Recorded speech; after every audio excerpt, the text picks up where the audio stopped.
عادل عباس نجم الكرة اليمنية با يدمرها الاتحاد اليمني لكرة القدم، وبا تذكروا كلامي كما دمروا منتخبنا اليمني للناشئين في عام 2002. الشيء من كل يمني يسمع هذه القصة ويسوي إعادة للنشر لتصل لكل الجهات المعنية وخصوصا الاتحاد اليمني لكرة القدم وعلى رأسهم الشيخ أحمد العيسي.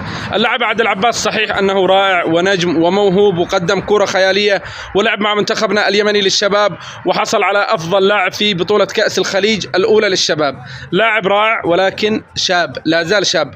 مش معناته أنك تجي تلعبه مع المنتخب اليمني الأول وتلعبها مع المنتخب اليمني الأولمبي ونادي تضامن حضرموت يشارك في البطولة الخليجية وتخليه يلعب مع نادي تضامن حضرموت. سببتم عليه ضغوطات أكثر من اللازم من الأندية ومن المنتخبات ومن الجماهير اليمنية التي صارت تطالب عادل عباس وتعاتب عادل عباس وتتكلم على عادل عباس وتقول أناني ما يمرر الكرة.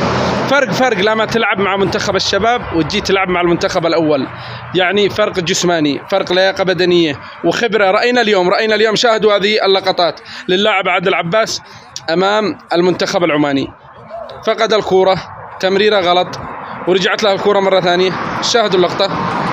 منتخبنا اليمني للناشئين في عام 2002 تأهلوا إلى نهائي كأس آسيا ولعبنا أمام كوريا الجنوبية وتعادلنا 1-1 وخسرنا بركلات الترجيح وتأهلنا إلى نهائية كأس العالم لأول مرة في تاريخ الكرة اليمنية. ولكن عندما عدنا طبعا شاركنا، كانت مشاركة رائعة، خسرنا من البرتغال 4-3، قدمنا مباريات جميلة جدا ولكن كانت مجموعتنا صعبة، البرازيل الكاميرون والبرتغال، وحصلنا على نقطة بتعادل أمام منتخب الكاميرون. عادوا واستقبلهم زايد بن سلطان أو سلطان بن زايد وقتها في الإمارات وقال أنا علي رعاية هذا المنتخب وكذا. قالوا لا جيبوه. إيش سووا؟ يا سلام سلم. بزوا المنتخب اليمني للناشئين، عملوا 5 مع الشباب و6 مع المنتخب الأولمبي و7 مع المنتخب اليمني الأول وخلوهم يشاركوا في كل البطولات بدل ما يخلوا المنتخب هذا من ناشئين إلى شباب تدريجيا إلى أولمبي متفاهمين مع بعض، كتلة قوية يعني. لكن بصراحة شتتوا المنتخب والآن بيدمروا اللاعب عادل عباس.